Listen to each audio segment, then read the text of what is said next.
Obama is campaigning for Democrats, including the opponent of Winsome Sears, who is running to become a governor of Virginia if she were to win, and she's down 10 points.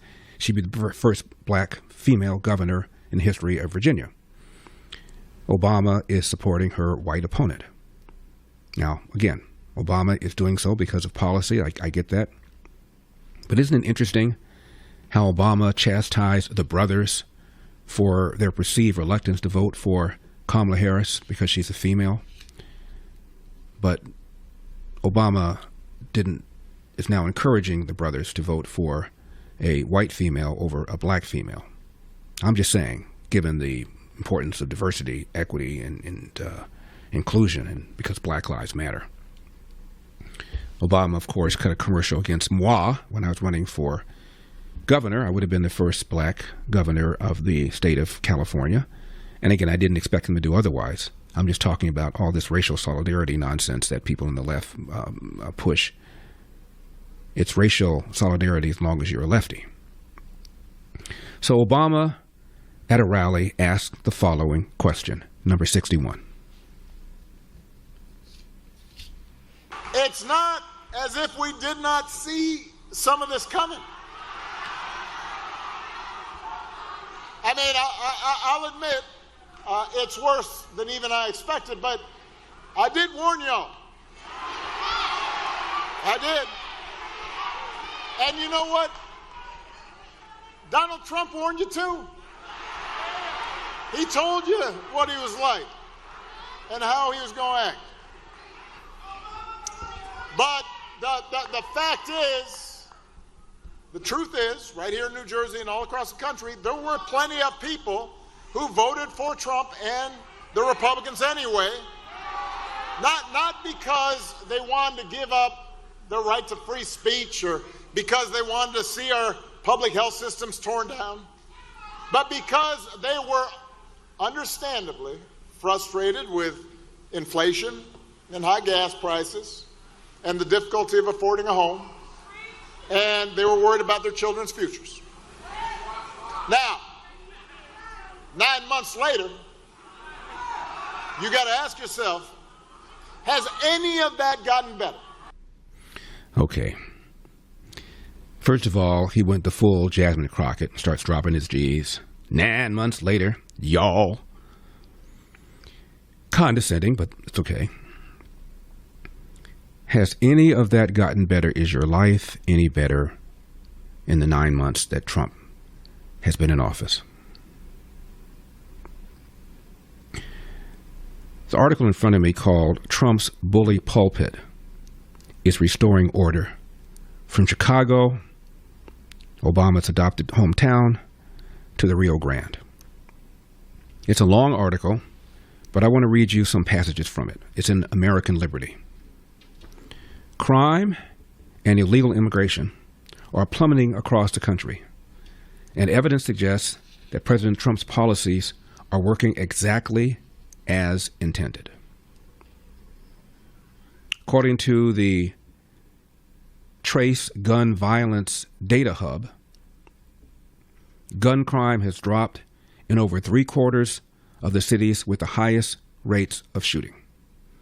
In more than half of those, the rate of decline is greater than last year's record-setting drop.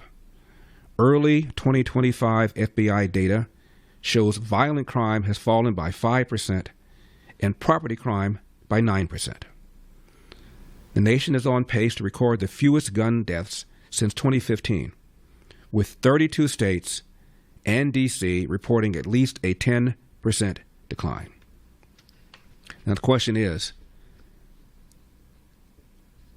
did Trump cause this? Since Obama's asking the question, are your lives any better? The answer is, oh yes. Trump's strategy had 3 elements: the use of federal authority, the psychological power of deterrence, and the activization of local enforcement through political pressure. Nowhere is this clearer than in Washington, D.C. As you know, in August 2025, Trump deployed federal law enforcement and the National Guard to restore order in the Capitol. Within weeks, violent crime fell 50%. Burglaries, car thefts also plummeted. Police arrested more than 1,000 offenders, seized 115 illegal firearms, and dismantled multiple gang cells, including MS-13 affiliates. And the power of Trump threatening to deploy feds extended far beyond D.C. Trump warned he would invoke the Insurrection Act to restore order, and cities then began taking action on their own, lest Trump put boots on the ground and make them look embarrassed. Governors and mayors who once embraced lax enforcement have moved quickly to avoid federal intervention. Take Broadville, Illinois, their ICE facility. After weeks of Antifa-led riots at the facility, Trump said he's going to send federal troops. Within hours, Illinois Governor Pritzker ordered state and local police to form a united command to secure the site. Same officials who slammed Trump were suddenly engaging in the same tactics Trump was engaging in, except now they were doing it on their own. And this pattern has repeated itself from Memphis to Portland. Local authorities, to preempt federal involvement, are acting. Trump's political leverage is transforming public safety without a single new law. So when Obama asked, are you better off? Just on that, forget about the economy, forget about inflation, forget about stock market. Just on that level, the border has become a measure of Trump's success. Illegal crossings have collapsed to rates not seen since the early 1970s. Apprehensions down dramatically. And Trump also understood the power of optics. His administration flooded social media and nightly news with footage of ICE raids, forcing the media to report this. The result is an estimated 2 million self-deportations since February 2025. Migrants are choosing to return home rather than risk detention. The lesson is simple. Deterrent works when it is credible and visible. So when people like Obama ask you, are you better off in the last 9 months, just on this level, Americans are safer, Americans are more prosperous. And the relationship between illegal immigration and violent crime is undeniable. A lot of the gang activities, firearms trafficking driven by transnational groups operating across the border, these groups have been shut down, and as a result, gang activity also declined. Are you better off, says Obama? Oh, yes, absolutely. For full shows, live and on demand, it's Salem News Channel.